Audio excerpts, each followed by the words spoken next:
Hey y'all, I'm making this video because over the last couple months I've got a lot of questions about the setup that I'm using to play bass guitar without a bass guitar player. But before I really dive into all that, I want to give a disclaimer. I am not anti-bass guitar player. Bass was my first passion. My parents bought me a bass guitar when I was, I think, 12 or 13 years old. And I spent hours and hours in my room as a middle schooler, being really antisocial, but learning how to play music, which has become a great asset to me later in life. But I really have a passion about good bass playing. And so I came up with this solution to eliminate the need for bad bass players. I'm not really replacing a bass player, one bass player. I'm replacing a string of bad bass players who would walk on, try to play my music, didn't do their homework, whatever it was. But when the bass playing is bad, the sound guy can't turn them up, and you might as well not have one at all. And so I came up with this solution to keep from having to deal with that every single night. Because in country music, it's really important to have a good driving bass line, like in a lot of music. But in country music in particular, if you don't have a good bass line, people aren't going to dance. And so we came up with this solution. I'll talk about the technology. First of all, you're going to need a guitar. This one is a 1979 Yamaha CJ838S. It's a lawsuit guitar. They got sued by Gibson for copying the J200. I really like the style a lot. The inlays are great. It doesn't have the silly looking mustache bridge. It's my favorite. I paid $500 for it. So I don't really care if there's beer spilled on it at the end of the night or whatever. It always performs for me. This funny looking thing right here is kind of the center of the setup. It's a pickup called a Submarine. It's built in the UK. They have two models. This is their basic one, which I wanted to try out before I spent a whole bunch of money on the rig. But the key to this setup is that it picks up the two strings independently, that it's sitting under, the A string and the E string, and it sends it out a stereo jack where we can do some processing and make sure that only the lowest note gets played when we hit a chord. In addition to that, I built this really cool stereo mute pedal. It's so that I can turn the bass off and strum and not have to worry about it cluttering anything up, because part of the music, you don't want bass for the intros, that sort of stuff. And the other piece of gear we're using is an octave pedal. This is the OC3. I think it's the first model they had with a poly mode where it can actually octavize more than one note at a time. It's also got a range setting so that it'll only process notes below a certain range. I thought that was going to be the solution in and of itself, but as it turns out, if you try to put more than one bass note through a subwoofer, it just sounds muddy and not clean. And so I ended up having to do a little more processing to get this done and totally replace our bass player. The other piece of gear that you can't see because it's off screen is our X-Air 18 soundboard, and that's where all the processing happens and where the magic goes into making sure that only the lowest note of each chord comes through the subwoofer. All right, so we'll just go down the signal chain. Y'all already saw the Submarine pickup. From there, I put it into the stereo mute pedal. That's optional. If you don't have one, it's going to go straight into the board. Split out into two different channels. Right here, going into channel 15, we have the E string, and into 16, the A string. You'll figure out pretty quick which one's which as you're messing around with this. After that, it comes out through auxiliary 5 into the octave pedal, and then back in to channel 1 for some more processing, mostly just compression and some EQing. All right, so here you'll see the settings we're using on the octave pedal. Again, this is a Boss OC3. It's kind of important to use one with a poly option so that if it does happen to pick up more than one note at a time, it won't really get confused or hiccuped. You can see I have all my settings marked with little green pieces of tape. I do that just so that if I'm not the one setting up my gear, somebody else can find out my settings, and also my memory's not as good as it used to be. So it's nice to just have that out of my brain and on the hardware. There's no direct sound coming from the guitar. We're only going to want the octave sound coming out of the pedal, so the direct sound is all the way off. Octave 1, I have set at noon. You can set it a lot higher if you're getting low output, but that's just where I've had the best luck with. I actually am using the filter, again, just to keep the pedal from being too confused.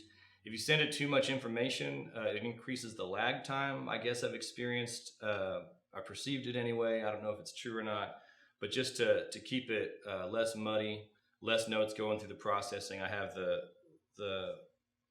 frequency set for that at about 2 o'clock, and it should cut down on the number of notes that are actually getting sent to the pedal.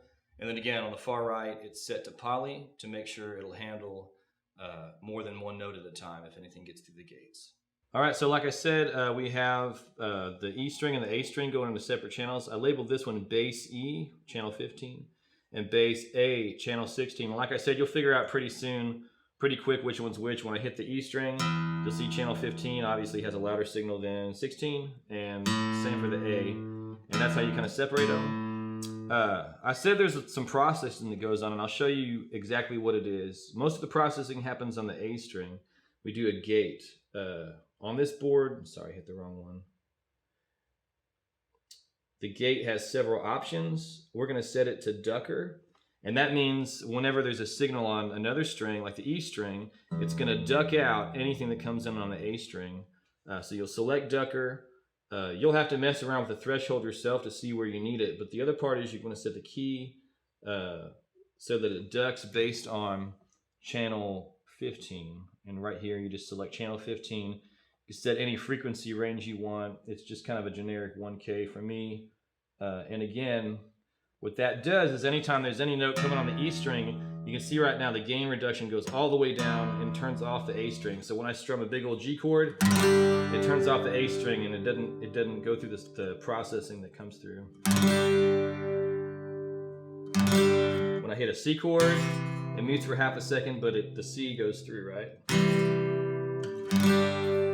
All right, so you can also notice that I don't have any of these coming out of the main output. That's what we have selected right now is the mains. There's 0 on that, and even to make sure that my sound engineers don't mess it up on the output, I actually selected not to send it out of the left and right audio. You can have it come on or off. And right now, it wouldn't send these two channels out of the main output no matter how high you put the fader. Instead, I have them coming out of bus 5. That's the only thing I'm using this bus for. I just set them at unity gain, and then after that, it comes out of bus 5 through the octave pedal that I showed earlier, and then it comes back into channel 1, and that's where we do some more processing. I have channel 1 labeled as faux bass. It's just a way I call it, so you know that's not a real bass. And the processing we do on channel 1, first of all, like I said before, is a lot of heavy compression. Since this is just a generated bass, you won't be able to play nearly the complex stuff that a normal bass player would.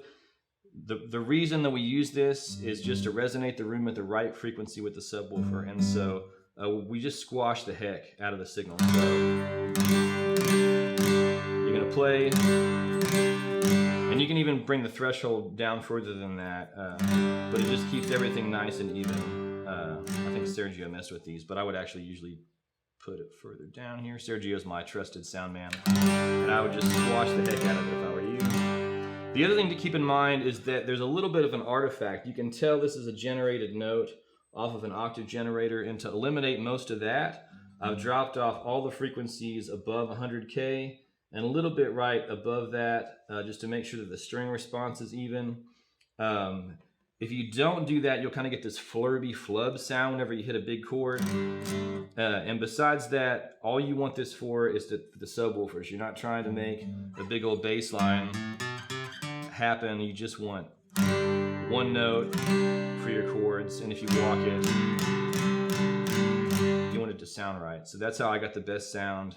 And then on my acoustic guitar, I've actually usually put a little bit into the subs, more than a lot of folks would, to make it sound more natural. Here's a test of how it sounds. I think I have all the stuff on. If you don't have a mute pedal, you can actually turn the pickup off in this position down. This is a mono output.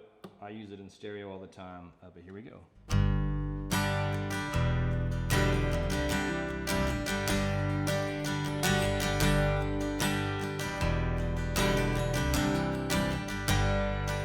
Well, Lori lit a cigarette and smiled and rubbed the coke off of her face. With the black hair brown from the summer sun, green eyes looked around the place. As you can tell, It just holds one note, the lowest one. One of the more complex chords it has to process because it has two notes coming through is the E minor, because you're strumming both full on and nothing's muted. But again, it just hits the E only. After a second, the gate wears off and it'll put that B through. But again, if it's just coming through a subwoofer and you have your EQ set right, it's still gonna sound pretty clean, especially if you keep playing or you know to just refresh the gate when you need to. It'll help out a bunch. One of the complicated things is some of the chords you have to change the voicing for. The D, if you play it like this, it's gonna pick up an A. It's not super helpful anymore. I changed the voicing to this. It doesn't sound as good, but honestly with a full band on stage, the acoustic guitar should be pretty far back in the mix, and the bass is way more important. And also you can walk it like pretty easy to get your fifths that way.